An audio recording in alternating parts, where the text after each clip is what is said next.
kesempatan ini saya akan mempresentasikan hasil analisis sebuah artikel penelitian yang berjudul Hubungan Faktor Lingkungan dengan Perilaku Merokok pada Remaja Laki-laki di Desa T Kabupaten Mojokerto. Penelitian ini sangat relevan mengingatkan bagaimana faktor lingkungan memiliki peran signifikan dalam membentuk perilaku termasuk kebiasaan merokok pada remaja. Selanjutnya variabel, jumlah variabel ada 2 yang faktor lingkungan dan perilaku merokok pada remaja. Selanjutnya ada variabel independen dan variabel dependen. Variabel independen itu faktor lingkungan terdiri dari faktor keluarga, teman sebaya, dan media massa. Terus variabel dependen, perilaku merokok, berat, sedang, ringan. Bagaimana variabel ini diidentifikasikan dan mengapa komponen relevan? Variabel bebas yaitu faktor lingkungan teorikan menjadi 3 komponen penting, faktor keluarga, teman sebaya, dan media massa. Ketiganya merupakan aspek lingkungan sosial yang terbukti secara ilmiah memiliki pengaruh signifikan terhadap perilaku remaja. Pengidentifikasian komponen ini vital untuk memahami secara spesifik aspek lingkungan mana yang berperan dalam perilaku merokok. Selanjutnya, variabel dependen. Mengapa perilaku merokok pada remaja laki-laki menjadi fokus utama sebagai variabel terikat? Yaitu variabel terikat ini dipilih karena perilaku merokok pada remaja laki-laki adalah fenomena yang perlu dipahami faktor pemicunya. Menjadikannya variabel terikat, penelitian dapat mengamati dan mengukur sejauh mana variabel bebas faktor lingkungan berkorelasi untuk memengaruhi munculnya perilaku merokok pada kelompok usia dan jenis kelamin ini. Selanjutnya ada PAT. Alasan penelitian ini melakukan penelitian di daerah ini karena desa T ini terdapat banyak remaja yang merokok karena dipengaruhi oleh temannya dengan cara menawarkan dan disuruh untuk mencoba rokok. Tidak hanya remaja laki-laki, remaja perempuan dan ibu juga ada yang merokok. Mengapa mengidentifikasi tujuan dan kesenjangan ini terjadi pendorong utama penelitian? Tujuan utamanya adalah mengetahui hubungan faktor lingkungan dengan perilaku merokok pada remaja laki-laki di Desa T Kabupaten Mojokerto. Muncul dari kebutuhan informasi konkret untuk program pencegahan.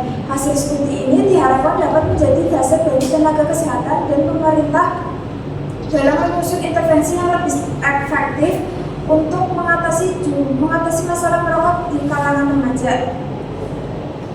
Selanjutnya, desain penelitian.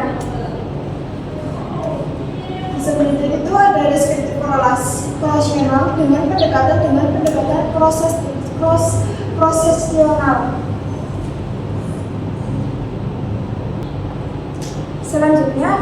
Selanjutnya alat penelitian itu kuesioner atau wawancara terstruktur. Mengapa kuesioner dipilih sebagai alat pengumpulan data? Kuesioner digunakan sebagai alat utama mengumpulkan data. Pemilihan ini efektif karena memungkinkan pengumpulan informasi langsung dari responden mengenai persepsi mereka terdapat faktor lingkungan dan perilaku merokok. Kuesioner juga relatif efisien untuk mengumpulkan data dari sejumlah responden. Selanjutnya ada sampel. Remaja laki-laki berusia 12-22 tahun di Desa T Kabupaten Mojokerto. Mengapa karakteristik sampel ini menjadi perhatian utama?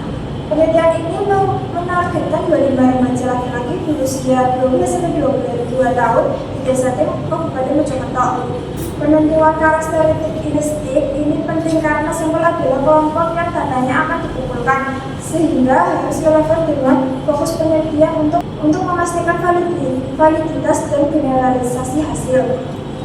Selanjutnya ada misalnya sampel 25 responder total sampling. Mengapa penentuan ukuran dan teknik sampel ini memiliki signifikan besar? Seluruh populasi yang memenuhi kriteria yaitu 25 remaja laki-laki di Desa T Kabupaten Mojokerto. Dijadikan sampel menggunakan teknik total sampling ini berarti semua anggota populasi yang relevan dilibatkan. Anggota populasi yang relevan dilibatkan. Penggunaan total sampling memastikan representasi penuh dari populasi target yang penting untuk validasi internal, terutama pada populasi yang terkecil.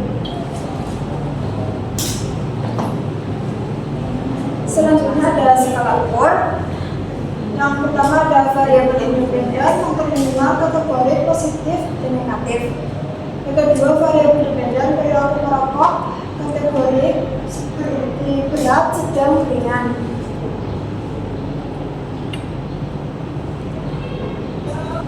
Selanjutnya ada statistik univariat dan bivariat. Yang pertama univariat. Frekuensi dan presentasi untuk faktor lingkungan positif negatif dan perilaku merokok berat sedang ringan. Yang kedua bivariat. Uji eksperimen WHO untuk menguji hubungan antara faktor lingkungan dan perilaku merokok. Sekian presentasi dari saya. Kurang lebihnya saya mohon maaf. Assalamualaikum warahmatullahi wabarakatuh.